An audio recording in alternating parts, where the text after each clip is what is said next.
আসসালামু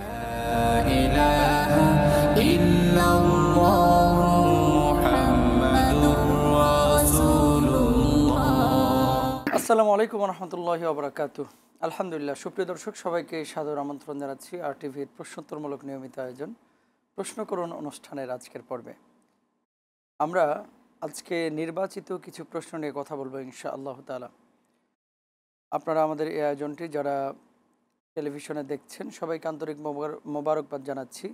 আজকের আয়োজনে সরাসরি আপনারা প্রশ্ন না করে আমাদের কাছে SMS এর মাধ্যমে প্রশ্নটি পাঠাতে পারেন। সেলফোনের মেসেজ অপশনে গিয়ে টাইপ করুন পিকে স্পেস আপনার নাম, আপনার প্রশ্ন লিখে পাঠিয়ে দিন 24141 নাম্বারে। আমাদের কাছে ইমেল করুন pk@rtvbd.tv-তে। প্রিয় দর্শক, আরটিভির যে কোনো ইসলামিক আয়োজন আপনারা যদি ইউটিউবে দেখতে চান ভিজিট করুন YouTube/RTV ইসলামিক শো।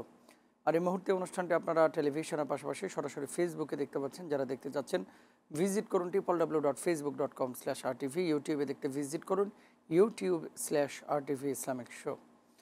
আজকে আপনাদের প্রশ্নের উত্তর দেওয়ার জন্য স্টুডিওতে আমন্ত্রিত হয়েছেন বিশিষ্ট ইসলামী চিন্তাবিদ, শিক্ষাবিদ মোহতারাম হাফেজ মাওলানা লুৎফর রহমান। আসসালামু আলাইকুম রহমতুল্লাহি ওয়া বারাকাতুহু। ওয়ালাইকুম আসসালাম রহমতুল্লাহ। কেমন আছেন মোহতারাম? আলহামদুলিল্লাহ রাব্বিল আলামিন, ভালো আছি। আপনি কেমন আছেন? আলহামদুলিল্লাহ। মোহতারাম, আমাদের কাছে বেশ কিছু প্রশ্ন এসেছে অনলাইন মাধ্যমে এবং ইমেল করেছেন অনেকে প্রশ্নগুলি আমাদেরকে বিগত পর্বগুলোতে পাঠিয়েছেন। প্রথম যে প্রশ্নটি সেটি হচ্ছে, আল্লাহ তাআলা তো মানুষ এবং জিনকে ইবাদতের জন্য বানিয়েছেন, তো জিনদের ইবাদত তারাও কি আমাদের মতো নামাজ রোজা করে কিনা, এই বিষয়টি নিয়ে যদি বলতেন। বিসমিল্লাহি তাওয়াক্কালতু আলাল্লাহি ওয়াসসালাতু ওয়াসসালামু আলা রাসূলিল্লাহ, আম্মা বাদ। ধন্যবাদ আপনাকে। আল্লাহ রাব্বুল আলামিন জিন এবং ইনসান সৃষ্টি করেছেন, অর্থাৎ মানুষের আগে এই জমিনে জিনেরা ছিল। সেজন্য কোরআনুল কারিমের মধ্যে জিনদের আলোচনা মানুষের সাথে অর্থাৎ আমাদের সাথে অনেক জায়গায় আল্লাহ পাক বলেছেন। জান্নাতের ক্ষেত্রেও বলেছেন, জাহান্নামের ক্ষেত্রেও বলেছেন, ইবাদতের ক্ষেত্রেও বলেছেন, সব ক্ষেত্রেই বলেছেন। যেমন আমা খালাকতুল জিন্না ওয়াল ইনসা ইল্লা লিয়াবুদুন, আমি মানুষ এবং জিন অর্থাৎ জিন এবং মানুষকে সৃষ্টি করেছি ইবাদত বন্দিগি করার জন্য। তো জিনেরাও তারাও একটি সামাজিক জীবন রয়েছে আমাদের মতন, তাদের মধ্যে পীর আউলিয়া বুজুর্গনের দিন রয়েছে এবং তারাও আমাদের মতো নামাজ রোজা, তারপরে সব ধরনের ইবাদত বন্দিগি আল্লাহর যে সমস্ত বিধিবিধান তাদের উপর নাজিল করেছেন। কিছু ব্যতিক্রম রয়েছে আমাদের উপরে, যা হুবহু তাদের উপরে সব না, একই সিস্টেমে না, সিস্টেম এবং বেশ কিছু পরিবর্তন তাদের উপরে রয়েছে। সব মিলিয়ে জিনেরা ইবাদত করেন, বন্দি করেন, রোজা রাখেন, নামাজ পড়েন, তারা সব কিছু করেন। এটাই হচ্ছে মূল কথা। এবং কোরআনুল কারিমের মধ্যে আল্লাহ পাক বলছেন, ওয়ালাকাদ যারানা লি জাহান্নামা কাসীরাম মিনাল জিন্নি ওয়াল ইনস। এবং আপনার একটা আশ্চর্যের বিষয় হলো, এই জিনদের ব্যাপারে এবং আমাদের যত কথা বলেছেন আল্লাহ জিন শব্দটা আগে নিয়ে আসছেন, আর এই জন্য সূরা নাজিল করেছেন সূরা জিন। তো জিনেরাও আমাদের মতন একটি সম্প্রদায়। জি, এটাই। আচ্ছা, অনেকে জিন, ভূত, পেতনি, পরী এভাবে ইন্ডিকেট করে থাকেন। জিনদের অস্তিত্ব অস্বীকার করা যদি কেউ করে তার তো ইমানই থাকবে না, যেহেতু কোরআন রাইট। কারিমে আল্লাহ তাআলা সরাসরি বলেছেন। তো ভূত, পেতনি, পরী এগুলো আছে কিনা, জিনের অস্তিত্ব তো আমরা বিশ্বাস করি, এবং জাহান্নামের আগুনে এই জিনরা জ্বলবে কিনা, বা জাহান্নামে আল্লাহ তাআলা তাদেরকেও নিক্ষেপ করবে কিনা। জাহান্নামে সর্বপ্রথম জাহান্নামে নিক্ষিপ্ত হবেন জিনের আগে। জি ওয়ালাকাদ যারানা লি জাহান্নামা কাসীরাম মিনাল জিন্নি ওয়াল ইনস। জি এক্ষেত্রে আল্লাহ পাক বলছেন অধিকাংশ ক্ষেত্রেই জাহান্নামকে পরিপূর্ণ করা হবে জিনদেরকে নিয়ে, জিন এবং এর পরে কথা হচ্ছে মানুষ। তো এরপরে অন্য অন্য আয়াতের মধ্যে এসছে, তো জিনেরা জাহান্নামে যাবে, এ কথা স্পষ্ট। আরেকটা হচ্ছে যে যে জিন আপনি বলেছেন যে জিনেরা কি ইবাদত বন্দিকে, আরেকটা কি বলেছেন যে অস্তিত্ব কেউ যদি অস্তিত্ব। অস্বীকার করে, না, ভূত, জিনদের পরী, পেতনি এগুলো অস্বীকার আছে। করার সুযোগ নেই। পরি বলতে যে জিনের মধ্যে যারা নারী তাদেরকে আমরা মিন করে থাকি, কিন্তু ওই যে ভূত পেত এই মানে যেগুলো আমরা বলে থাকি এগুলো মূলত আসলে অস্তিত্ব নাই। জিনদের মধ্যে একটা খুব খারাপ একটি অংশ রয়েছে, জিনদের মধ্যে একটা সন্ত্রাস এবং সবচেয়ে একটা যারা মানে নিম্ন শ্রেণীর, এবং আমাদের দেশে যেরকম টোকাই গাঞ্জাখুরি রয়েছে, তারপরে বিভিন্ন ধরনের নিচের কিছু শ্রেণীর লোক রয়েছে, জিনদের মধ্যেও ঠিক তেমনি আছে, সন্ত্রাস আছে। এবং তাদের মধ্যে একটা সর্বনিম্ন নিকৃষ্ট একটা সম্প্রদায় যারা বিভিন্ন ভূতপ্রেতের মতন অসহসা এবং এই রূপ ধারণ করে। মূলত আমরা এইটাকে আমরা বলি। ধন্যবাদ মোহতারাম।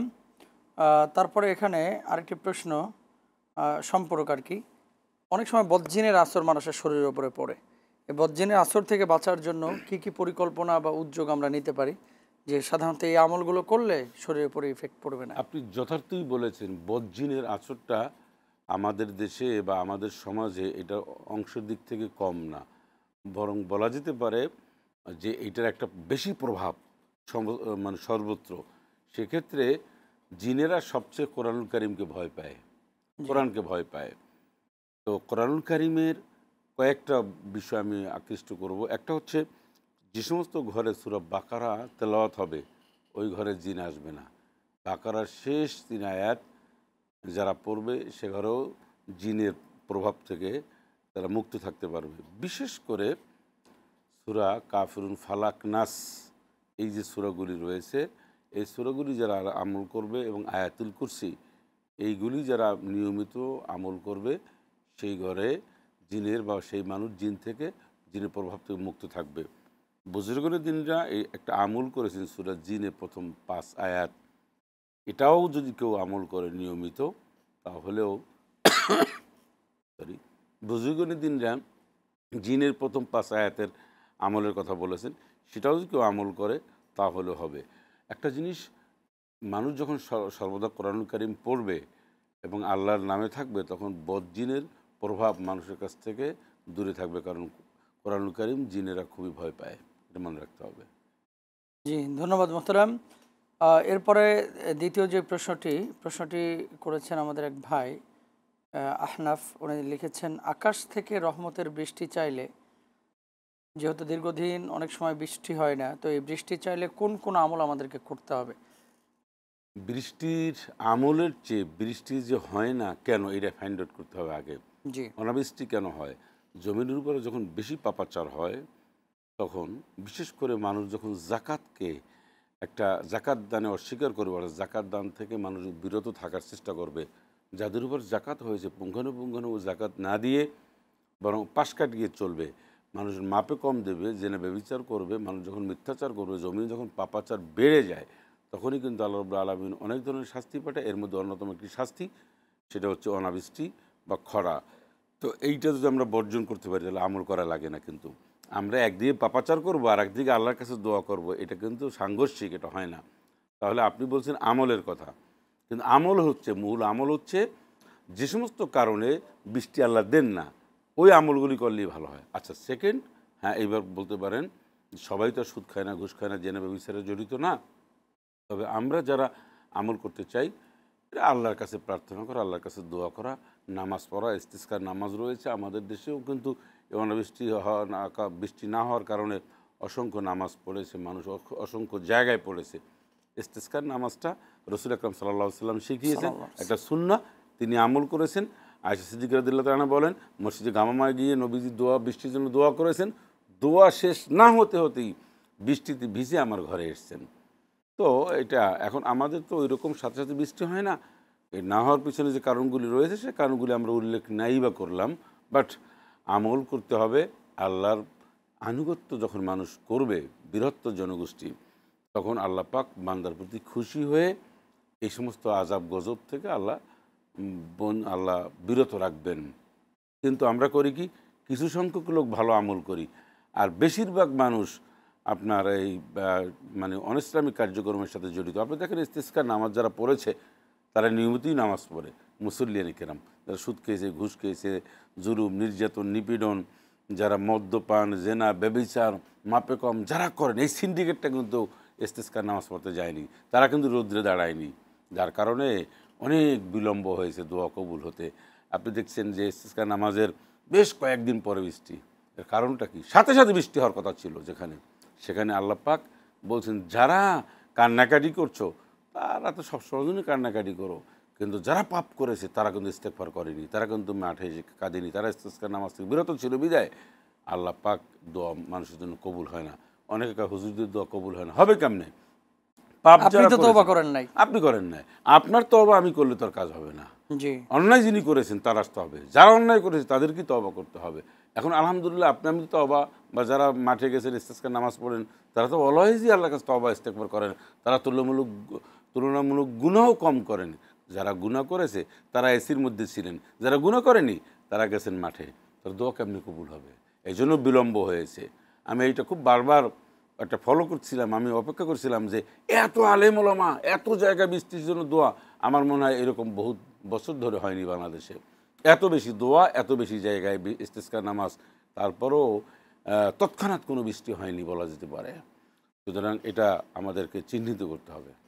জি, ধন্যবাদ প্রিয় দর্শক। আমি মোহতারামের সাথে একটু অ্যাড করতে যাচ্ছি। সেটি হচ্ছে তাপমাত্রা যদি আমরা কমাতে চাই, আমাদের পাপ মাত্রাটাও কমাতে হবে। পাপের মাত্রা আমরা কমাবো।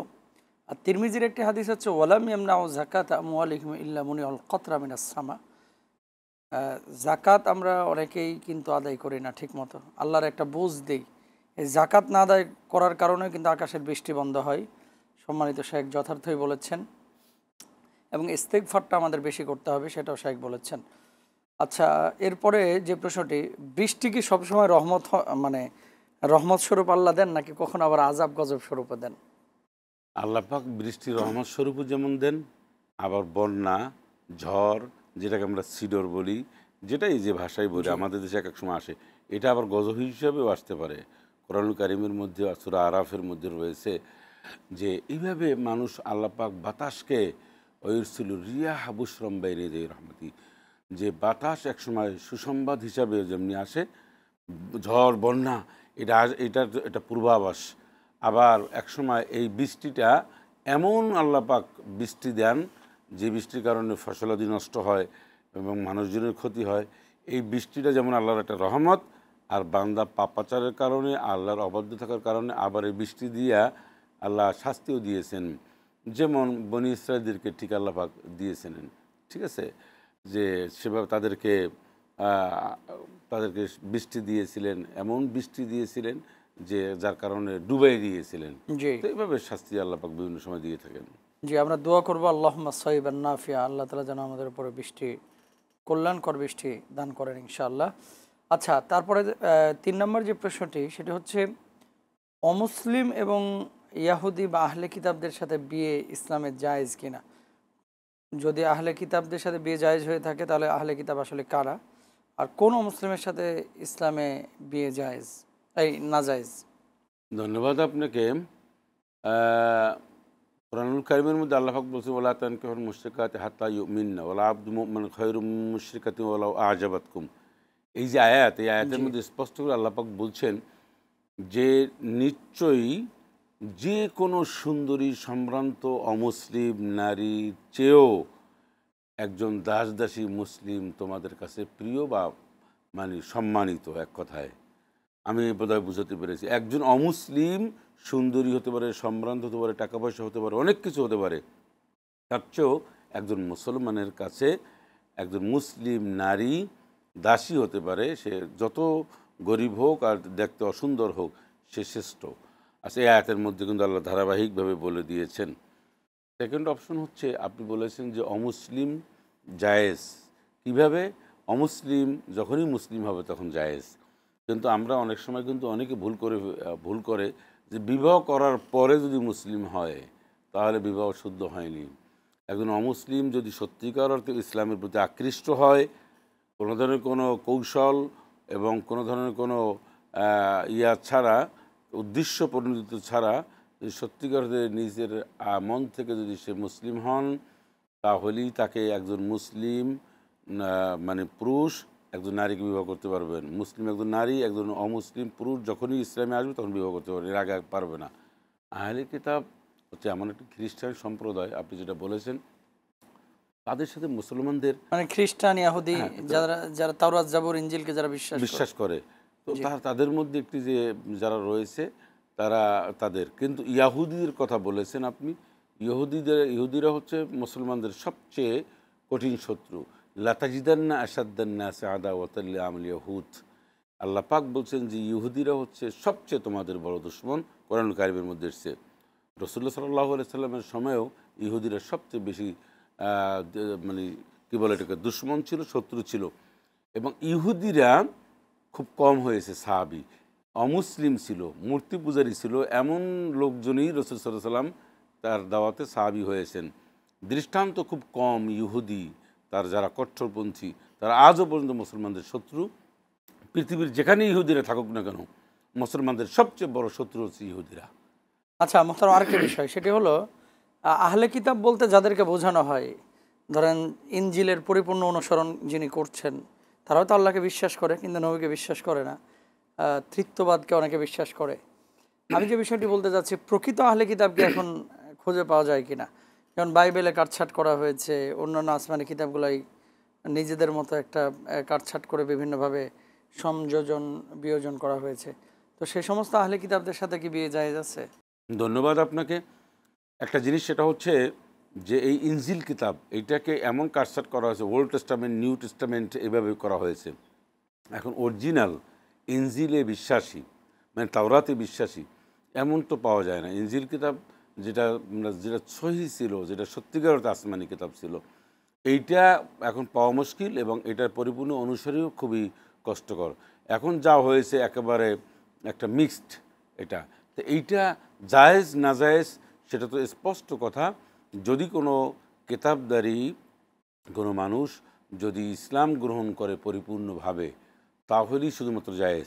এছাড়া কোনো কেতাবদারিকে মানে ইসলামের পূর্ণাঙ্গে না আসা যেখানে অধিক পর্যন্ত সংখ্যক করা যাবে না। মুসলমান আছে সেখানে তো বিয়ের প্রশ্ন ওঠে না, প্রশ্নই ওঠে যে না। আহলে কিতাবকে বিয়ে করতে হবে। তবে এটা ব্যাখ্যা সাপেক্ষ। প্রিয় দর্শক, আপনারা যে স্থানে আছেন, এরকম ঘটনা অনেক সময় দেখা যাচ্ছে মূর্তি পূজারী অথবা মুশরিক এদের সাথে প্রেমে জড়িয়ে পড়ছে আমাদের যুবক সমাজ, যুবতী সমাজ, এবং বাপ মা অনেক সময় তাদেরকে আর কন্ট্রোল করতে পারছে না, বাপ মাকেও পরোয়া করছে না। তো সেসব ক্ষেত্রে শুরুতেই সতর্কতা অবলম্বন করা উচিত এবং কোনোভাবে অমুসলিমের সাথে এভাবে ইসলাম অনুমোদন করে না বিয়ে শাদীগুলোকে। আমরা সম্মানিত শাইখের কাছে পরবর্তী যে প্রশ্নটি জানতে চাচ্ছি, কিশোরগঞ্জ থেকে আমাদের এক ভাই লিখেছেন, পাগলা মসজিদের দান বক্সে 7 কোটি টাকা উঠেছে নাকি এবার। একই মসজিদে যেখানে আর কোনো টাকার প্রয়োজন নাই, বারবার মানুষ এই যে নিয়ত করে অথবা দান করলে মনের বাসনা পূরণ হবে, ভিসা পাওয়া যাবে, চাকরি বাকরির উন্নতি হবে, আয় ব্যয় বরকত হবে, এই ধরনের টেন্ডেন্সি নিয়ে একই মসজিদে বারবার এত কোটি কোটি টাকা দান করা ইসলাম অনুমোদন করে কিনা? ধন্যবাদ। আসলে পাগলা মসজিদের বিষয়টি কিন্তু স্পষ্ট এবং আলোচিত। মনে রাখবেন, ইসলামে মানত বা মান্যত করা এটা নিরুৎসাহিত করা হয়েছে। এটা এই জন্য যে আমার যদি কাজটা হয় তাহলে আল্লাহ তোমাকে আমি এই রোজা রাখবো বা টাকা দেবো বা এইটা করবো, এটা ঠিক না। এটা কনফিউজড হয়ে গেল, এটা জায়েজ নেই। এই জন্য মান্যত করাটা ইসলামে নিরুৎসাহিত করা হয়েছে, ইসলামে এটা সঠিকভাবে বলা হয়নি এবং এটাকে অনেকেই নাজায়েজ বলি তারা মানে ফতোয়া দিয়েছেন। আচ্ছা, যাই হোক, পাগলা মসজিদ যে টাকা দিচ্ছে যে এইখানে দিলে আমার বিবাহ শাদী হবে, কেউ বলছে চাকরি উন্নতি অগ্রগতি, তারপর ভিসা টিসা যা আছে প্রেমপত্র সব কিছু লেখা হচ্ছে, এটার কোনো অস্তিত্ব ইসলামে খুঁজে পাওয়া যায় না। কোনো মসজিদে সহযোগিতা করা যেতে পারে, আর সহযোগিতা বা সাহায্য দান সৎকার দেখে দেখে আপনাকে করতে হবে। যে মসজিদে টাকার প্রয়োজন নাই সেখানে আপনি টাকা দেবেন এবং একটা উদ্দেশ্যপূর্ণভাবে একটা উদ্দেশ্য নিয়ে যে এইখানে টাকা দিলে আমার বোধহয় এই অগ্রগতি উন্নতি হবে, এটা ইসলামে এটার কোনো ধরনের কোনো অস্তিত্ব নাই, এটা খুঁজে পাওয়া যাবে না এবং এটা জায়েজ নাই, এটা হারাম। কেউ যদি এই কাজটি করে থাকেন তার নিশ্চয়ই এই কাজটি কোরআন সুন্নাহ সম্মত হয়নি। আমরা দেখতে পাই যে অনেক স্বর্ণ পাওয়া যায়, বিদেশি টাকা পাওয়া যায়, এটা মানুষ আসলে কেন করে, এটা কেন করে আমরা নিজেরাও বুঝি না। এমন কোনো মসজিদ, এটা এমন কোনো মসজিদ না যে মসজিদে এরকম দান করলেই হয়ে যায়। এমনকি পৃথিবীর এমন কোনো মসজিদ কোথাও খুঁজে পাওয়া যাবে না যেখানে এরকম টাকা পয়সা দিলে মনের আশা কবুল হবে, এমনকি বাইতুল্লাতেও না, এরকম জায়েজ নেই। যে সবচেয়ে বড় বিষয় হচ্ছে যে সাহাবীদের থেকে তো এরকম কোনো আমল প্রচলিত নাই, নবী সাল্লাল্লাহু আলাইহি ওয়াসাল্লাম এরকম কোনো আমলের কথা বলেন নাই। তো আমরা করছি কিসের ভিত্তিতে? এটা মনে করা আমরা করছি। এবং আমি দেখেছি অমুসলিমরা অনেক সময় কানের দুল দিয়ে যায়, অমুসলিম মা বোনেরা গলার মালা দিয়ে যাচ্ছেন।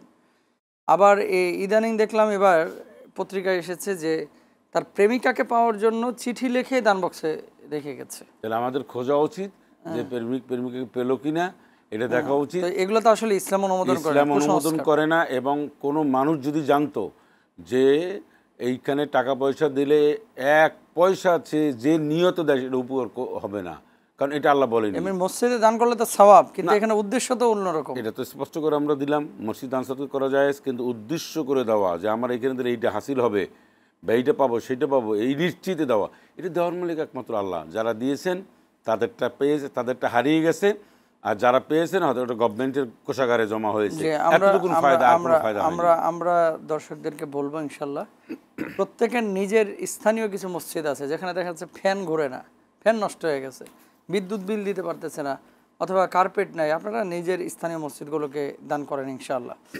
আচ্ছা, তারপরে পঞ্চম যে প্রশ্নটি, ভিডিও কলে রেখে কাবা তওয়াফ কি জায়েজ? ভিডিও কলে আপনি দেখবেন যে অনেকে এই যে লাইভ দিয়ে রাখছে যে আমি তওয়াফ করতেছি, আম্মা এই যে আমি তওয়াফ করতেছি, জামালের মা এই যে আমি তওয়াফ করতেছি, এইভাবে দেখায় কিন্তু। তাহলে দোয়াগুলো কখন পড়তেছে? আর এইভাবে লাইভে তওয়াফ করাটা আসলে মানে আধুনিক স্কলার যারা, তাদের ভাষ্যমতে কোরআন সুন্নাহ থেকে রাসূল সাল্লাল্লাহু আলাইহি সাল্লামের যে আখলাক ছিল, তাওয়াফের যে আদব ছিল, সে আদব অনুযায়ী হয় কিনা? ধন্যবাদ। না, এটা কোনোভাবেই হয় না। আপনি কোথায় গিয়েছেন, আপনি গিয়েছেন সেটা জানতে হবে। পৃথিবীর মধ্যে সর্বশ্রেষ্ঠতম জায়গায় গিয়েছেন, যেখানে বায়তুল্লাহর দিকে তাকালেই সব। সেকেন্ড ইস্যু হচ্ছে এমন একটি জায়গা যেখানে দোয়া কবুলের জায়গা। আপনি সেইখানে দোয়া করবেন এবং বিভিন্ন জিকির আজগার করবেন। তওয়াফের যে হকগুলি রয়েছে, যে দোয়াগুলি রয়েছে সেটা করবেন।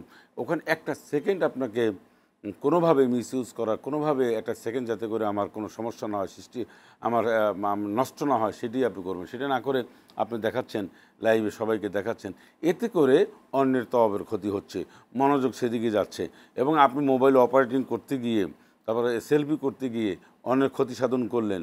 হ্যাঁ, মানুষ সেদিকে তাকাচ্ছে, এই যে মানুষের কনসেন্ট্রেশন যেটা ব্রেক হচ্ছে, নষ্ট হচ্ছে, এটা একটা গুনাহের কাজ। অতএব বায়তুল্লাহতে কোনোভাবে এটা করাটা সমীচীন নয়, এটা উচিত না, এখান থেকে এড়িয়েই চলা উচিত, এবং ওখানে গিয়ে আল্লাহর ইবাদত বন্দেগী, তওয়াফে দোয়া করা উচিত, এটাই করা উচিত। এটা এর বাইরে আর কোনো কিছু অনুমোদন করে না ইসলামে। ধন্যবাদ। সেলফি কাবাকে পেছনে রেখে, অনেকে কাবাকে পেছনে রেখে, পেছনের ভিউতে যেন কাবা দেখা যায়, অথচ অনেক সময় মানে আমি সামনে পেছনে কাবা, এটা তো অবশ্যই কাবার জন্য একটা অসম্মান। তো যারা এই যে খুব ছবি তোলার জন্য উদগ্রীব, তাদের উদ্দেশ্যে যদি কিছু বলতেন। এটা তো ছবি আগেরটা তোলা, তো বললেন ভিডিও কল, ছবি তোলা। ছবিটা, এই যে ছবি স্মৃতিতে রাখা, মেমোরিতে রাখা, আমরা জিজ্ঞাসা করছি কেন, এটা জীবনে আসছি, স্মৃতি থাকবে, মেমোরিতে থাকবে। আসলে মূল হচ্ছে আপনি ওখানে গিয়েছেন, আল্লাহর সন্তুষ্টি কতটুকুন এবং আপনারটা কতটুকুন কবুল হলো, এক। সেকেন্ড হচ্ছে এতটাই সেলফি হচ্ছে মোবাইলে। বাইতুল্লাহ শরীফ এক ধরনের নিষিদ্ধ ঘোষণা করেছেন শেখ আব্দুর রহমান আসুদাইস, যিনি হারাম শরীফের 2 হারামের প্রধান ইমাম। উনি এ ব্যাপারে একটা বড় ব্রিফ দিয়েছেন, বক্তব্য দিয়েছেন। সেলফি, যে সেলফি তুলে নিজে গুনাহগার হবেন না, অন্যকে গুনাহগার করবেন না, অন্যকে ক্ষতি সাধন করবেন না। এত ভিড় হচ্ছে, আপনি ছবি তুলছেন, এক মোবাইল থেকে আরেক মোবাইলে ছবি তুলছে, তা ছবির পরিমাণটা এত বেশি হচ্ছে। তা আমরা বিদেশ নিয়ে কথা বলতে চাই না, আমরা চাই আমাদের দেশের জনগণ যাতে করে ওইখানে গিয়ে কোনো ছবি না তোলে। বাইতুল্লাহ গিয়ে এরকম কাবার গিলাফ ধরে ছবি তুলছে, এখন এমনভাবে ছবি তুলছে আর একজনের যে বাইতুল্লাহ একটু ধরবে, সেই জায়গাটা মানে সেই সুযোগটা সে পাচ্ছে না। তা আপনি আর একজনের হক অধিকার বা নষ্ট করছেন, এইটা জায়েজ নাই, কোনোভাবে ইসলাম অনুমোদন করে না। আপনি কোনোভাবে এই কাজগুলি করবেন না, অন্যের কোনো ব্যাঘাত করবেন না, অন্যকে কোনো কষ্ট দেবেন না, এবং এই স্মৃতি রাখার মধ্যে কোনো কল্যাণ নেই। বরং কল্যাণ হচ্ছে আল্লাহর যে রেকর্ড রয়েছে, সেই রেকর্ডে যেন আপনার এই স্মৃতি থাকে, আপনার এইটা পৌঁছে যায়। সেজন্য আমরা মনে করি নারী পুরুষ সবাই মিলে, স্বামী স্ত্রী একেবারে এমনভাবে কাছাকাছি অবস্থান করে ছবি তোলে, ওটা কি ছবি তোলার জায়গা? ওটা হারাম, স্পষ্ট হারাম। এরকম ছবি তোলা যাবে না। এবং গ্রুপ ছবি, সিঙ্গেল ছবি এতগুলি করা, তারপরেও এত বেশি পরিমাণে করে মানুষ, আমরা বলবো না তো লিমিট আছে, এরপরেও মানুষ এত বেশি পরিমাণে করে, যেটা অন্যের ইবাদত বন্দেগীতে বাধা সৃষ্টি হয়। আমরা এটা পরিপূর্ণ স্পষ্ট, এটা নাজায়েজ, এই কাজটি আমরা মাতাফি করব না। বায়তুল্লাহর মধ্যে এই সমস্ত কাজ না করে যতক্ষণ ছবি তুলব ততক্ষণ সুবহানাল্লাহ, আলহামদুলিল্লাহ, আল্লাহু আকবার বলে সওয়াব অর্জন করব। আচ্ছা, তারপরে এখানে আরেকটি প্রশ্ন, সেটি হচ্ছে মোহতারাম, আমি তো বিদেশে আছি, কিভাবে আমি আমার মা বাবার খেদমত করব, যদি বলতেন। বিদেশে আছেন, মা বাবার খেদমত যা এসে করতে হবে তা না। মা বাবার খেদমত কথাটার অর্থ হচ্ছে বাবা মা রয়েছেন, ওনাদের কি প্রয়োজন, ওনাদের চিকিৎসার প্রয়োজন, খাবার দাবারের প্রয়োজন, থাকা খাওয়ার প্রয়োজন, অর্থাৎ ওনাদের সুখ শান্তি, এটার জন্য বিদেশে গিয়েছেন আপনি। অবশ্যই তার জন্য টাকা পয়সা, ওষুধপত্র যা দরকার খেদমতের জন্য, যদি যে মানুষের দরকারের মানুষ, অথবা ওনারা সুস্থ আছেন কিনা, ভালো আছেন কিনা, যথাযথভাবে এটা টেক কেয়ার করা, খোঁজখবর নেওয়া, তাদের সাথে সবসময় জন্য কথাবার্তা বলা, বাবা মার সাথে যে বাবা মা ফোনে কথা বলা, তাদের সাথে মিষ্টি মিষ্টি কথা বলা, তাদের কি প্রয়োজন সেই প্রয়োজনগুলি আপনি বিদেশে বসে আপনি যত সম্ভব আপনি মিটাবেন, এটাই খেদমত। এখন খেদমত কি আইসা পাশে বসে থাকা? না, ওষুধপত্র কিনে দেওয়া, ফল ফকরা কিনে দেওয়া, ফল ফ্রুট যেগুলি রয়েছে, কাপড় চোপড়, তারপর থাকার ভালো ব্যবস্থা, এই যা আছে এগুলির প্রতি, এগুলি নিয়ে একজন সন্তান তার যত সম্ভব ভূমিকা পালন করবে এবং বাবা মার সাথে কথা বলবে এবং তাদেরকে অভয় দেবে, তাদেরকে আশ্বস্ত করবে, তাদের খোঁজখবর নেবে, কুশল বিনিময় করবে, এটাই হচ্ছে খেদমত। ধন্যবাদ মোহতারাম। আমরা ছোট্ট একটি বিরতির পরে আবারও আপনার কাছে ফিরবো। প্রিয় দর্শক, দেখছেন আপনাদের প্রিয় অনুষ্ঠান প্রশ্ন করুন। ছোট্ট বিরতির পরে আবারও ফিরছি, আশা করছি আমাদের অপেক্ষায় থাকবেন ইনশাআল্লাহ।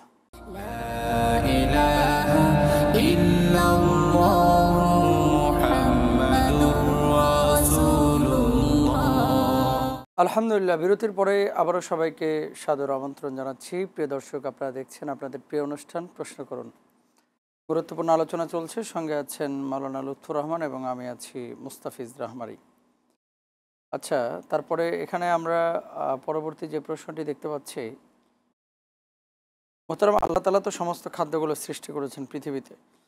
প্রক্রিয়াজাত করে আমরা আখ থেকে চিনি বের করছি, ডাব থেকে পানি বের করে এই পানি থেকে আবার পুডিং বানাচ্ছি, গরুর দুধ থেকে আমরা রসগোল্লা বানাচ্ছি, পায়েস বানাচ্ছি। আমার প্রশ্নটা হলো, কি খাবেন এবং কি খাবেন না এটা তো কোরআনেও আছে, হাদিসেও আছে। তবে বাংলাদেশের কিছু ডাক্তার যারা বিভিন্ন ধরনের খাবার এমনভাবে উপস্থাপন করছেন যে এই খাবার খেলেই আপনি শেষ, এটার কাছে যাওয়া যাবে না, এটা খেলে বড় ক্ষতি, এটা করা যাবে না, তার কোম্পানি থেকে সেখান থেকেই কিছু খাবার নিতে হবে, এরকম নানান ধরনের কথা আসছে। তো যা আল্লাহ তাআলা হালাল করেছেন সেটা কি মানুষের জন্য ক্ষতির কারণ হতে পারে, নাকি মানুষ এটাকে ক্ষতির কারণ বানাচ্ছেন বিভিন্ন উপাদান দিয়ে? ধন্যবাদ।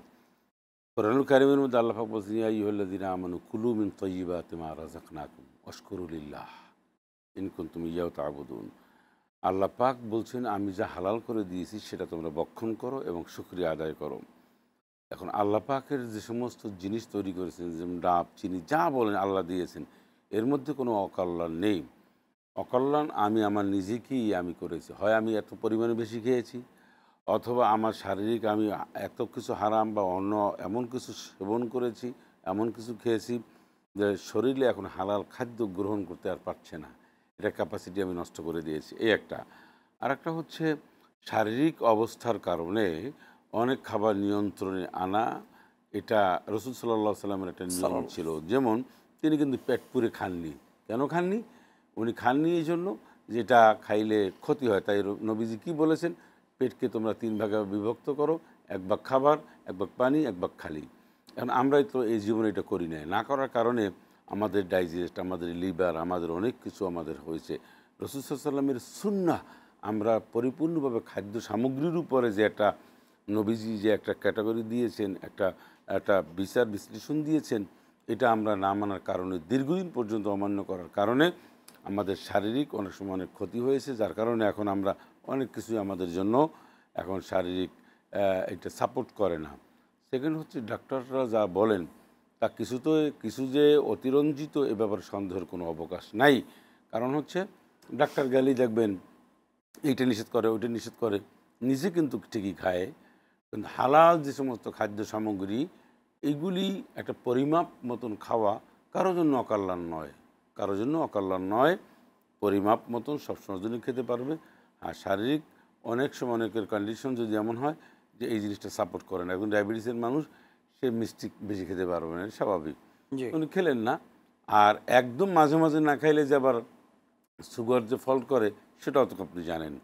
এজন্য একটা পরিমাপ রয়েছে, একটা পরিমাপ পরিমিত, এটা যদি একজন মানুষ গ্রহণ করেন তাহলে সে সবসময় জন্য সব কিছু খেতে পারবে, এটাই হচ্ছে মূল কথা। ধন্যবাদ মোহতারাম। তারপরে আরেকটি প্রশ্ন, সেটি হচ্ছে, অনেক সময় দেখা যায় কাছের অনেক মানুষকে ঠগায় বা কাছের মানুষগুলো বেইমানি করে, বাংলায় বলে গাদ্দারি করে। তাদের সাথে সম্পর্ক ছিন্ন করলে কোনো গুনাহ হবে কিনা? যে মানুষগুলো কাছের মানুষ অথচ ঠকিয়েছে অথবা বেইমানি করেছে, তাদের সাথে সম্পর্ক ছিন্ন করা যায় কিনা? খুব কাছের মানুষেরাই কিন্তু আপনাকে ঠকাবে, আপনার কাছে প্রতারণা করবে, আপনাকে কষ্ট দেবে। দূরের মানুষ দেখবেন কষ্ট দেওয়ার ঠকানোর স্কোপটা খুব কম রয়েছে। যারা আপনার ফার্স্ট বেলার, সেকেন্ড বেলার অথবা আপনার সাদেক বা বন্ধু, তারাই দেখবেন আপনাকে কোনো না কোনোভাবে কষ্ট দেবে। আপনাকে এই সুযোগটা তারা খুব বেশি গ্রহণ করে। তাদের সাথে সম্পর্ক ছেদ করা প্রয়োজন নেই। প্রথমত হচ্ছে আপনি সর্বোচ্চ সতর্কতার সাথে জীবনযাপন করবেন, যাতে করে আপনাকে কেউ না ঠকায়, প্রতারণা না করতে পারে, আপনাকে কষ্ট না দিতে পারে। এই সেফ জোনে আপনি প্রথম থাকার চেষ্টা করবেন। সেকেন্ড হচ্ছে, যদি সে এরপরেও যদি আপনার সাথে ইললিগ্যাল বা আপনার সাথে কোনো প্রতারণা করে বা আপনাকে কষ্ট দেয় মানসিক বা কোনো না কোনোভাবে, তাহলে সেজন্যে আপনি তার জন্য দোয়া করতে পারেন। আর তার থেকে আপনি এড়িয়ে চলবেন। সম্পর্ক রাখার মানে এই নয় যে মাখামাখি করা। আপনার সাথে এড়িয়ে চলতে পারেন। তার কোনো সমস্যা হলে আপনি সহযোগিতা করতে পারেন। তার কোনো বিপদ আপদ হইলে আপনি তাকে খোঁজখবর নেবেন। তার সাথে আপনার দুর্ব্যবহার করার দরকার নেই। কারণ অকুলুল নাসি হোসনা, সকলের সাথে ভালো ব্যবহার করা এটা একটা জরুরি বিষয়, কোরআনের মধ্যে এসছে। এরপরে যদি আপনি ধরেন বড় ধরনের আপনার কষ্ট দিয়েছে অথবা বড় ধরনের আপনার মান ইজ্জত হানা করেছে বা টাকা পয়সা বা এইরকম যদি কিছু হয়, তখন আপনি শরীয়ত সম্মতভাবে পদক্ষেপ নিতেই পারেন। ফামানিতা আলাইকুম ফায়াতাদু আলাইহি বিমিসলি মা আতাদা আলাইকুম, কোরআন শরীফের মধ্যে আছে। ওই না আকাবতুম ফাকিবু বিমিসলি মা উকিবতুম বি, এই আয়াতগুলির মধ্যে স্পষ্ট আছে তোমার সাথে যেরকম ব্যবহার করবে তুমি ঠিক তদ্রুপ তার সাথে সেরকম ব্যবহার করতে পারবে, অতিরিক্ত না। কোরআন কারিমের মধ্যে কিন্তু আপনার এই রাইটগুলি দিয়েছে। তো সেক্ষেত্রে আপনি কাজগুলি করতে পারেন। এমনকি আইনের যদি আপনি আশ্রয় নিতে চান সেটাও পারবেন। যেন আপনার একজন কাজিন আপনার জমি ঠকে খেয়েছে, তখন তাই বলে কি আপনি চুপ করে থাকবেন? তাই বলে কি তার সাথে আপনি করবেন? বিষয়টি এমন না। আচ্ছা, মোহতারাম, আরেকটি বিষয় সেটি হচ্ছে অনেক সময় দেখা যাচ্ছে যে সম্পর্ক ছিন্ন করার মানসিকতা আসছে না, সম্পর্ক রাখতে যাচ্ছি কিন্তু সে রাখতে যাচ্ছে না। ধরেন আপনি সালাম দিচ্ছেন ও মুখটাকে বাঁকা করে আপনি ঘুরিয়ে চলে আপনার যাচ্ছে। কাজটাই করবেন। জি। এটাই ইসলাম বলছে যে আপনার সাথে কেউ সম্পর্ক রাখুক বা না রাখুক সেটা আপনার দেখার বিষয় না। আপনি সম্পর্ক রাখলেন। সম্পর্ক রাখার অর্থ হচ্ছে যে আপনি তার খোঁজখবর রাখেন কুশল বিনিময়ে। আপনি তার সাথে সরাসরি কথা না বলে সে কেমন আছে, ধরুন সে অসুস্থ হয়েছে, এখন সে আপনার সাথে সম্পর্ক রাখেনি, তো না আপনি হয়তো দেখতে যাবেন অথবা অন্য কারো মাধ্যমে কিছু পাঠিয়ে দেবেন, কিছু সহযোগিতা করবেন। যিনি অসুস্থ হয়েছেন তার ছেলে মেয়ে বা তার পাশে যারা রয়েছে তাদের মধ্যে খোঁজখবর রাখলেন। এর মানে হচ্ছে আল্লাহর কাছে আপনি এই মর্মে ফ্রেশনেস প্লেস করা বা আল্লাহকে দেওয়া বা দেখানো যে আমার মনের মধ্যে কিছু নেই, আমাকে কষ্ট দিয়েছে, তারপর আমি লোকটার সার্বিক কল্যাণ কামনা করি। কারণ হাদিস শরীফের মধ্যে এসছে, তুমি যাকে চেনো বা না চেনো, তুমি যাকে তোমার উপস্থিত হোক বা অনুপস্থিত হোক, সর্ব অবস্থায় তার কল্যাণ কামনা করবে। সহিহ হাদিসের মধ্যে এসছে। অতএব আপনি সবসময় তার কল্যাণ কামনা করবেন, এটাই হচ্ছে আপনার দায়িত্ব। সে আপনার জন্য কল্যাণ কামনা করলো কিনা সেটা আপনার দেখার বিষয় না। আচ্ছা, ধন্যবাদ মোহতারাম। তারপরে পরের যে প্রশ্নটি, অমুসলিম কোনো দোকানে গরুর গোশত অথবা ছাগলের গোশত খাওয়ার বিধান কি? কারণ আমি তো জানি না যে জবাইটা কে করেছে। ঢাকা সিটিতে অনেক অমুসলিমের দোকান আছে, দেখা যাচ্ছে মুসলিম কসাইয়ের দোকান থেকে গোশত নিয়ে আসছে। আর এমন যদি হয় যে তারা নিজেরাই গোশতটা প্রক্রিয়াজাত করে, সেখানে তো সন্দেহ থাকে, যেহেতু আল্লাহর নাম উচ্চারণ করা নেই। বিস্তরভাবে যদি বলেন। ধন্যবাদ। মনে রাখবেন একটা জিনিস, সেটি এবং হচ্ছে, ইউরোপ আমেরিকায় যারা আছে তাদের ব্যাপারেও। হ্যাঁ আমি সেটাই বলতেছিলাম, প্রবাসে যারা রয়েছেন তারা বিভিন্ন শপিং মল থেকে আপনার এই গোশত নিয়ে আসে এবং সেখানে হালাল লেখা থাকে। এখন সেই দোকানটি মালিককে সেটা তো বোঝা যাচ্ছে না, অমুসলিম হতে পারে নিঃসন্দেহে। ইউরোপ দেশেই তো অমুসলিমরাই বেশি দেয়। এখানে ফার্স্ট হচ্ছে আগে জানতে হবে যে এই যে আমার এই গরুর গোশতটা, এটার প্রসেসিংটা কিভাবে আসলো। আমার যদি জানার সুযোগ থাকে যে না এটা প্রসেসিংটা মুসলিম করেছেন, মুসলমান দেশ থেকে মুসলিম, তাহলে আর কোনো সমস্যা নেই। কিন্তু আমি যদি জানি একটা অমুসলিমের দোকান থেকে এগুলি কেনা বড় অপরাধ না, কেনা জায়েজ, কিন্তু আগে ফাইন্ড আউট করতে হবে যে এইটা সাপ্লাইটা কোত্থেকে এসছে, প্রসেসিং কারা করেছে, এটা কি এখান থেকেই করেছে, এরাই করেছে। যদি তাই হয়, অমুসলিম যদি এটা প্রসেসিংয়ের দায়িত্বে থাকে বা আমার কাছে যদি তাই মনে হয়, তা কোনোভাবে এটা জায়েজ নাই। কারণ একজন অমুসলিম আল্লাহু আকবার নাম ধরে যদি জবহ করে তবু এটা জায়েজ হবে না। আর অমুসলিম এই প্রক্রিয়াটা কিভাবে করলে হালাল হয় এটাও তার দেখার বিষয় না, এটা সে গুরুত্ব দেবে না। সেজন্যে আগে মুসলিম দোকান থেকে এগুলি কেনার চেষ্টা করতে হবে। আর অনেক সময় লেখা থাকে এটা হালাল, বিদেশে যে কোনো জিনিসের উপর, খাদ্য সামগ্রীর উপর হালাল কিনে লেখা থাকে। আর হালাল হলে এটা অধিকাংশ ক্ষেত্রেই ওই মুসলিম কান্ট্রি থেকে এগুলি সাপ্লাই হয়। এটা একটা প্রসেস আছে, বিধান আছে, আইন আছে, এটা ল আছে। কিন্তু চাইলেই এটা পারবে না, এটা একটা রেজিস্ট্রেশন ব্যাপার স্যাপার রয়েছে। হালাল থাকলে আপনি খেতে পারেন, কারণ আপনি তো যত সম্ভব তাহাকিক করেছেন, যত সম্ভব আপনি অ্যানালাইসিস করেছেন, জি। এটা করতে পারবেন না। আর এর বিকল্প তো আপনার ওইরকম কোনো রাস্তা নেই। এখন বছরের পর বছর আপনি বিদেশে থাকছেন, এখন গরু গোশত বা মুরগি এগুলো তো খেতেই হবে মাঝে মাঝে। আপনিও হালাল দেখেই আপনি এটা করবেন, আর কি করার আছে। তারপর আরেকটি প্রশ্ন, সেটি হচ্ছে আহ, হারাম উপার্জনের টাকা রেখে মারা গেলে কি কবরে শুয়ে থাকলেও গুনাহ হবে? মানে কবরে চলে গেছে, এখন এই হারামের টাকাগুলো তো দেশে আছে, দুনিয়ায় আছে, আহাল পরিবার গ্রহণ করছে, তাহলে ওই ব্যক্তি যিনি কবরে শায়িত উনি গুনাহগার হবেন কিনা? নিশ্চয়ই গুনাহগার হবেন। যে কাজ করে গেছেন আপনি, জি। এখন আপনার আর কবরে দেওয়ার কোনো কাজ করার দরকার হয় নাই। এখন ওইটার শুয়ে শুয়ে আপনি গুনাহ পাবেন। মনে রাখবেন, আপনি যদি হালাল কামাই রুজি রোজগার করে যদি সন্তানদের কাছে রেখে যেতেন, আপনি যেমনিভাবে কবরে বসে সব পাইতেন, জি। আপনি শুয়ে শুয়ে কিয়ামত পর্যন্ত আপনার অ্যাকাউন্টে জমা হতো। আর আপনি যে হারাম খেয়ে হারাম উপার্জন করে যা রেখে গেছেন, এটা কিয়ামত পর্যন্ত আপনার এই গুনাহ পেতেই হবে। সেজন্যই তো আমরা সতর্ক হতে বলি।